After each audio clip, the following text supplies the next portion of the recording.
Aldo, new project for you. This is going to be cool.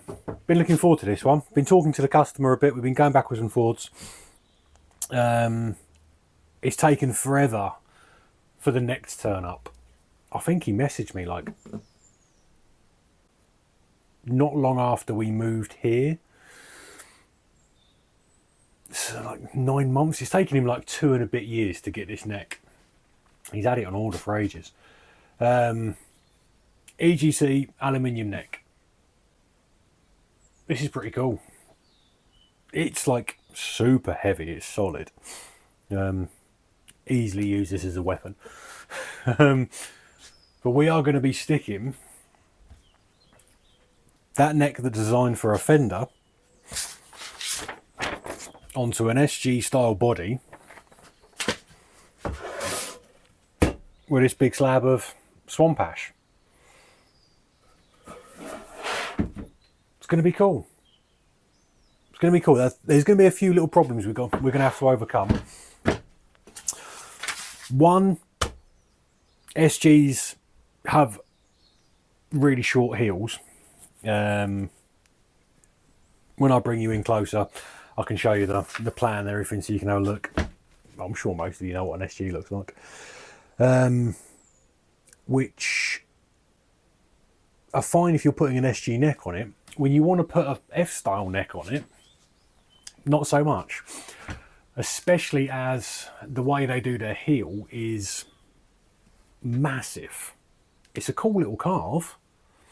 And it's like radius right off to the edge of the fretboard. It's cool. It's just chunky. Which is probably... It's fine for a fender. So we've had to make some modifications on this. Been backwards and forwards with the customer a few times, shown some ideas, what the neck pocket would look like if we kept everything in relation to where it should be with an SG body, and if we shift it into the body, which then means we can take some of the weight out of take some of the heel away. Hopefully balance the guitar a bit better, because this is heavy and this is swamp ash, not heavy. Like you can feel you lifting it, but there's not a lot of weight to it. But once we cut the body out, thickness it down a little bit, it's going to be super light. So hopefully it'll balance that out a bit better, which would be nice. And we've kicked everything down a tad. Yeah, let's bring you in and show you this. This is cool. Oh, the other problem we're going to have. Even though this took 2.5 years to turn up and was twattingly expensive, it's not straight. Which is handy.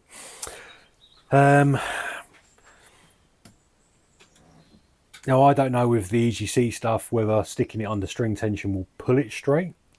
But as this is a solid, chunky piece of aluminium, I doubt there's going to be much flex in it.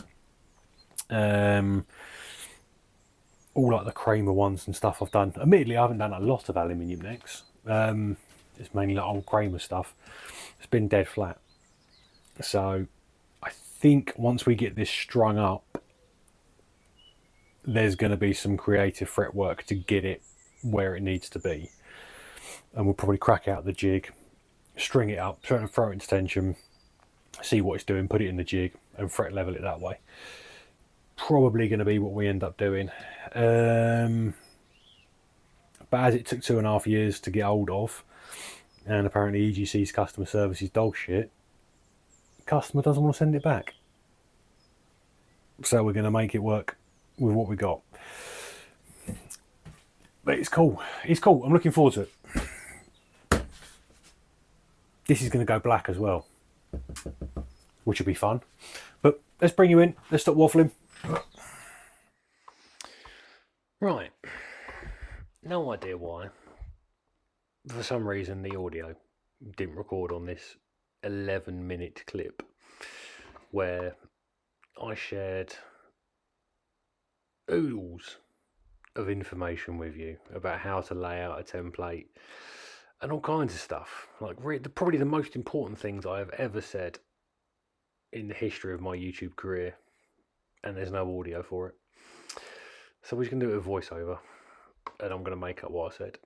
I think here what I'm explaining is where the end of the fretboard is and where the pickup is in relation to where the carve is, and why they have this like extended plate, scratch plate that goes from the pickup to the back side of the fretboard.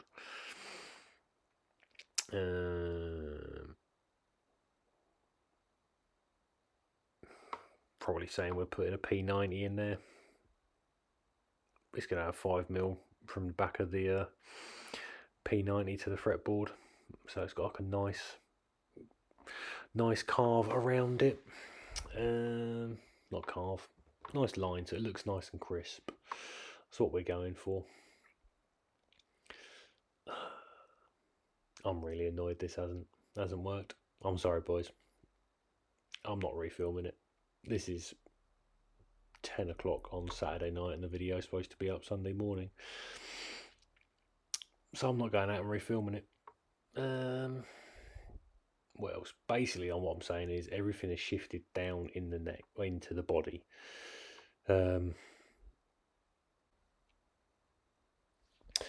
Right, I've tried to do the voiceover of this a whole bunch of times and explain it, and it's not happening.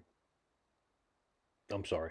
What I'm going to do is stick this in time lapse, and we're just going to cut to the montage of getting the body cut out.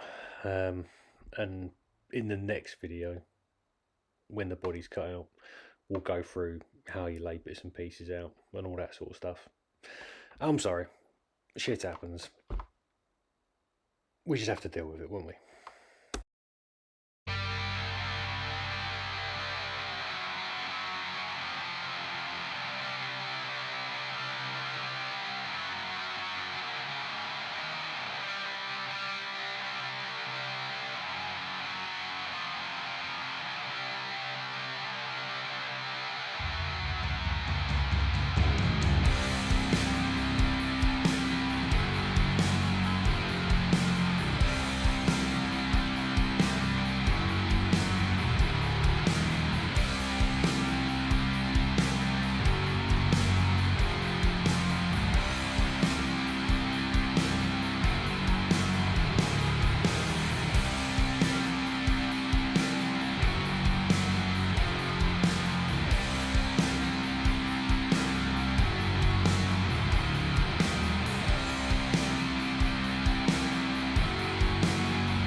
Right, sorry if you can hear a load of background noise, fans on, doors open, hot as fuck in this workshop.